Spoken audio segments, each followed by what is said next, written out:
AD 605 calculate ചെയ്ത് പറഞ്ഞിട്ടുണ്ട് 23°05' വെസ്റ്റിലാണ് ഉജ്ജയിനിയിൽ നിന്ന് അദ്ദേഹത്തിന്റെ വീട് സ്ഥിതി ചെയ്യുന്നത്. 23°05'. ഇപ്പൊ കാൽക്കുലേറ്റ് ചെയ്താൽ 23°16' കാൽക്കുലേറ്റ് ചെയ്യാൻ സാധിക്കും. അത്ര ഷാർപ്പ് കാൽക്കുലേഷൻ ആണ് 1500 വർഷങ്ങൾക്ക് മുമ്പ് നമുക്ക് നടത്താൻ സാധിച്ചത്. ഇത്രയും പോയിന്റ് നിങ്ങളുടെ മനസ്സിലുണ്ടാവണം. ഇനി ഏറ്റവും ഇമ്പോർട്ടന്റ് ആയിട്ടുള്ളൊരു പോയിന്റ്, ഗ്രഹം എന്ന വാക്കിന്റെ അർത്ഥം പ്ലാനറ്റ് എന്നല്ല. അവിടെ മുതൽക്ക് നമുക്ക് അബദ്ധം തുടങ്ങിയിട്ടുണ്ട്. ഗ്രഹം എന്ന് പറഞ്ഞ പ്ലാനറ്റ് അല്ല. പ്ലാനറ്റ് എന്ന് പറഞ്ഞാൽ എന്താ? താരാഗ്രഹം.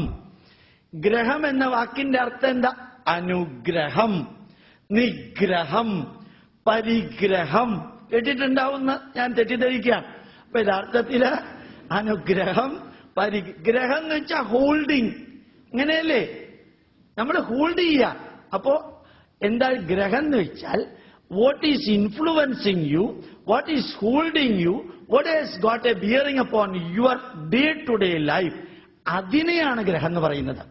ആ അർത്ഥത്തില് സൂര്യൻ ഗ്രഹമാണ്, ചന്ദ്രൻ ഗ്രഹമാണ്.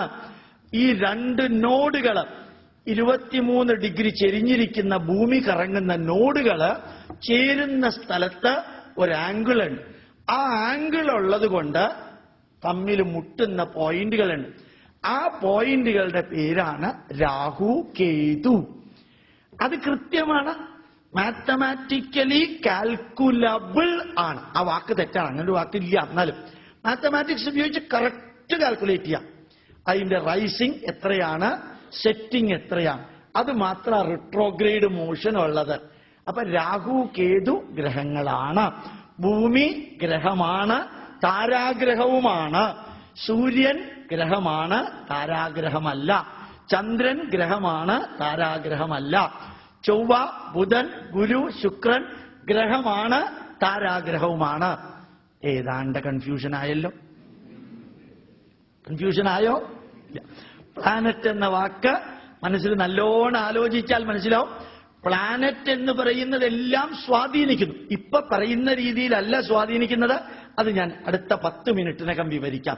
അതായത് ചൊവ്വ എന്ന് പറയുന്നത് 2ാം ഭാവത്തിലുണ്ടെങ്കിൽ അങ്ങനെ 2ാം ഭാവത്തിൽ ചൊവ്വയുള്ള ഒരു പെൺകുട്ടിയെ കെട്ടിയാൽ 27 പ്രാവശ്യം കുളിക്കുന്ന ഒരു സോപ്പ് ഉണ്ടല്ലോ, ഇല്ലേ? ഉണ്ട്. ഏതാണ് സോപ്പ്? ജീവ സോപ്പോ. 27 പ്രാവശ്യം കുളിച്ച എഫക്റ്റാന്ന് പറയും. ആ സ്ത്രീ സംസാരിക്കുന്നതെല്ലാം കൊള്ളി വെച്ചോണ്ടായിരിക്കും. എല്ലാത്തിനും 2. ഇന്നലെ ഞാൻ പറഞ്ഞു 3 മീനിങ് ഉണ്ടെന്ന്. വാച്യാർത്ഥം, വ്യംഗ്യാർത്ഥം, ലക്ഷ്യാർത്ഥം ഉണ്ടെന്ന് ഇന്നലെ പറഞ്ഞു. ഇതിന് 4ാമത്തെ ഒരു അർത്ഥവും കൂടിയുണ്ട്. താൻ ശരിയാവില്ല എന്നുള്ളൊരർത്ഥവും കൂടിയുണ്ട്.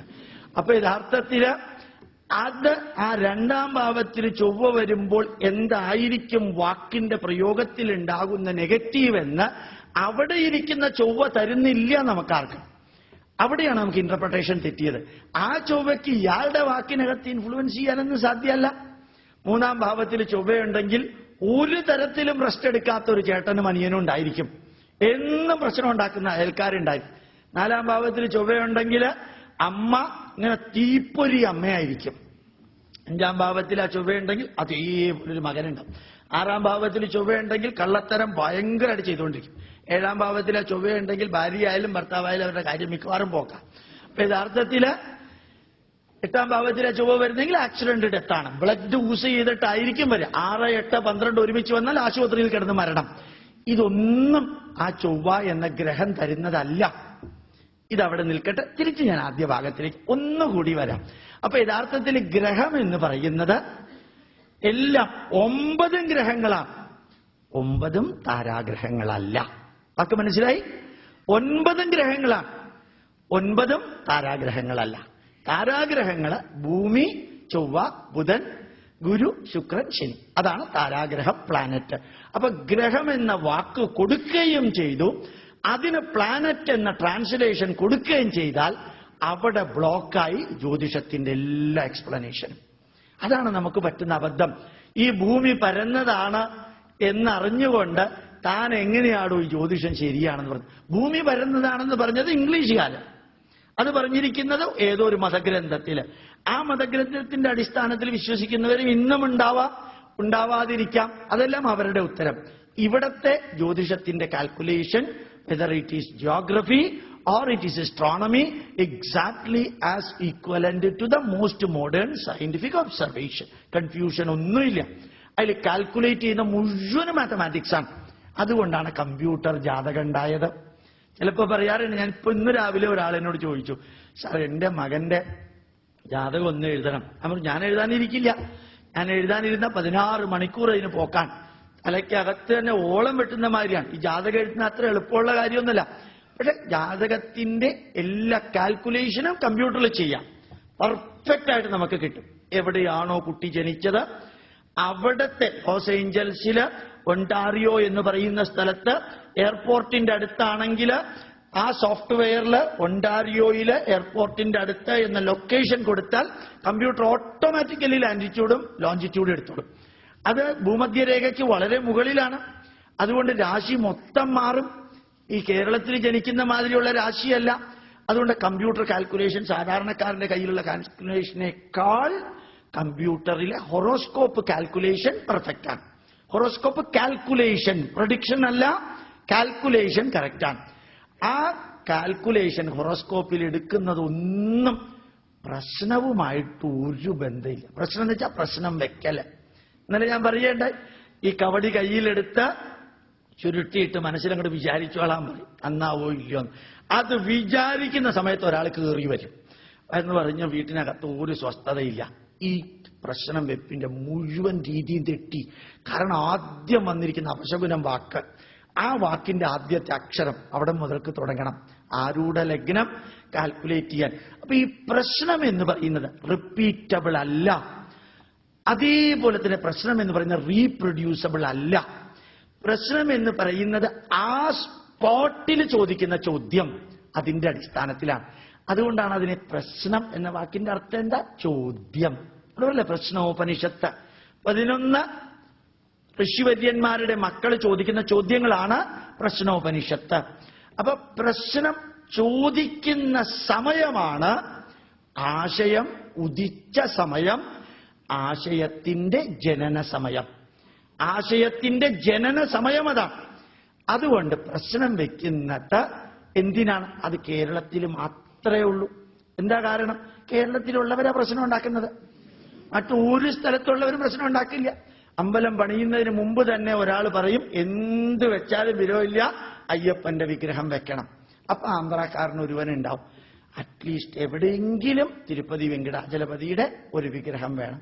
അപ്പോഴത്തേക്കും വേറൊരാൾ പറയും, ഏതായാലും ഞാൻ തമിഴ്നാട്ടുകാരനാണ്, പഴനിയപ്പനെ മറക്കാൻ എനിക്ക് സാധ്യമല്ല, അതിന്റെ ചെലവ് ഞാൻ നോക്കിക്കോളാം. അപ്പൊ അമ്പലത്തിനകത്തെ എത്ര ഈശ്വരന്മാരായി, അവരെയൊക്കെ എവിടെയാ? അപ്പോഴാണ് ഗുരുവായൂരപ്പന് കിഴക്കോട്ട് തിരിഞ്ഞിരിക്കലാണ് ഇഷ്ടം. പിന്നെ ഗുരുവായൂരപ്പന് കിഴക്കേത് തെക്കേത് നോക്കലല്ലേ ജോലി. അപ്പൊ ഏതായാലും അതൊക്കെയാണ് ഈ പ്രശ്നത്തിൽ വരും. ഇതെല്ലാം കഴിയുമ്പോൾ നെറ്റ് റിസൾട്ട് എന്താണെന്ന് ഇവിടെ കൂടിയിരിക്കുന്നവർക്ക് ആലോചിച്ചാൽ മനസ്സിലാവും. ഒരു കാരണവശാലും അഭിപ്രായ ഐക്യം ഉണ്ടാവില്ല. അഭിപ്രായ ഐക്യം ഉണ്ടാവില്ല. ഈ ഐക്യം ഉണ്ടാക്കാൻ എന്താ പണി? പ്രശ്നത്തിലൂടെ പ്രശ്നം പരിഹരിക്കാം. എന്തിലൂടെ പ്രശ്നം പരിഹരിക്കാം? പ്രശ്നത്തിലൂടെ പ്രശ്നം പരിഹരിക്കാം. അപ്പൊ മുമ്പിൽ വിളക്കും കത്തിച്ചു വെച്ച് താമ്പൂലവും വെച്ച് അല്ലെങ്കിൽ അഷ്ടമംഗല്യവും വെച്ചിട്ട് ഈ നമ്പൂതിരി, അന്ന് നമ്പൂതിരി ഇവിടം തൊട്ട് ഇവിടം വരെ ചന്ദനമൊക്കെ തൊടും. എന്തിനാണെന്നറിയാമോ? കുറച്ച് സിദ്ധിയുള്ളവനാന്ന് വരുത്താൻ. 1 ഏക്കർ കുങ്കുമപ്പൊട്ടൊക്കെ തൊട്ട് കുറെ മന്ത്രമൊക്കെ പറയും. ഏതാണ് വടക്കം പാട്ടിലെ വീര പറഞ്ഞൂടാ. ഇതൊക്കെ കൂടി പറഞ്ഞ് ഇതൊക്കെ വെച്ച് കുറെ കഴിയുമ്പോൾ കാണുന്നവർക്കൊരു ഫീലിംഗ് ഉണ്ടാവും, തറക്കേടില്ലാത്ത പാർട്ടിയാണ്, സൂര്യകാലടിയിലെ ആളാണ്, എന്തൊക്കെയോ സിദ്ധിയൊക്കെ ഉണ്ട്. മിനിഞ്ഞാന്ന് അയാൾ പറഞ്ഞ ഒരു സിനിമയുടെ പേര് പറഞ്ഞു. ആ സിനിമ തന്നെയായിരുന്നു അടുത്ത തിയേറ്ററിൽ ഓടിക്കൊണ്ടിരുന്നത് എന്നൊക്കെ പറഞ്ഞ് ഇയാളെ ഒന്ന് ഉയർത്തി കഴിയുമ്പോൾ മറ്റുള്ളവർക്ക് ഭയാവും. ഡോക്ടർ എന്ത് പറഞ്ഞാലും ഇഞ്ചക്ഷൻ വെക്കും, അത്രയല്ലേ ഉള്ളൂ. കൈ കാണിച്ചു കൊടുത്താൽ ഇഞ്ചക്ഷൻ വെക്കില്ല. പക്ഷെ ഇയാൾ വല്ലതും പറഞ്ഞാൽ ഇരുപ്പതാണ് എന്നൊരു ധാരണ. അതുകൊണ്ട് അദ്ദേഹത്തിന്, ഞാൻ തമാശയായിട്ട് പറഞ്ഞല്ല, പ്രശ്നം പഠിച്ചതുകൊണ്ട് തന്നെ പറഞ്ഞതാ, ഈ ഒരു ഫീലിംഗ് ഉണ്ടാക്കിയിട്ടാണ് പ്രശ്നം വെക്കുക. എന്നിട്ട് ആരൂഢ ലഗ്നം എടുത്ത് ഇന്നത്തെ പ്ലാനറ്റ് പൊസിഷൻ വെച്ചതിന് ശേഷം 1, 2 ഭാവങ്ങൾ കാൽക്കുലേറ്റ് ചെയ്യും. ഇവിടെ ഞാൻ പറയാൻ ആഗ്രഹിച്ചത്, പ്രശ്നവും ജാതകവും തമ്മിൽ ഒരു ബന്ധവുമില്ല. ജാതകം എൻറ്റയർലി ഡിഫറൻ്റാണ്. ആ ജാതകത്തിനെടുത്ത് പ്രശ്നവും നിമിത്തവും അതുമായിട്ട് കൂട്ടിക്കുറച്ചാൽ കണ്ടമാനം തെറ്റുണ്ടാവും. അപ്പൊ വീട്ടിനകത്ത് വല്ല പ്രശ്നമുണ്ടെങ്കിൽ, പ്രോബ്ലം ഉണ്ടെങ്കിൽ എല്ലാവരും എന്താ ചെയ്യുക? ജ്യോതിഷന്റെ അടുത്ത് ചെന്ന് ഈ ചോദ്യം ചോദിക്കുകയാണ്. അദ്ദേഹം എന്താ ചെയ്യുക? അദ്ദേഹം പ്രശ്നം വെക്കുകയാണ്. യഥാർത്ഥത്തിൽ ചെയ്യേണ്ടത് എന്തായിരുന്നു? യഥാർത്ഥത്തിൽ ചെയ്യേണ്ടത് വീട്ടിനകത്ത് ആർക്കാണോ പ്രോബ്ലം ഉള്ളത് അയാളുടെ ജാതകം കൊണ്ടുവന്ന് ദശയും അപഹാരവും കാൽക്കുലേറ്റ് ചെയ്തിട്ട് ഇപ്പൊ ഏത് ദശയാണെന്നും അതില് ആ ഗ്രഹങ്ങൾ എവിടെയുണ്ടെന്നും അതിനുള്ള പ്രശ്നം എന്താണെന്നും അവിടെ നിന്ന് കാൽക്കുലേറ്റ് ചെയ്യുന്നതിന് പകരം എന്റെ മുമ്പിലിരിക്കുന്നവരില് ഭൂരിഭാഗം ആൾക്കാരും പ്രശ്നം അനലൈസ് ചെയ്യാൻ പോകുന്നത്, വീട്ടിലെ നെഗറ്റീവുകൾ അനലൈസ് ചെയ്യാൻ പോകുന്നത് പ്രശ്നം വെക്കുന്നതില് അല്ലെങ്കിൽ ന്യൂമറോളജിയില്.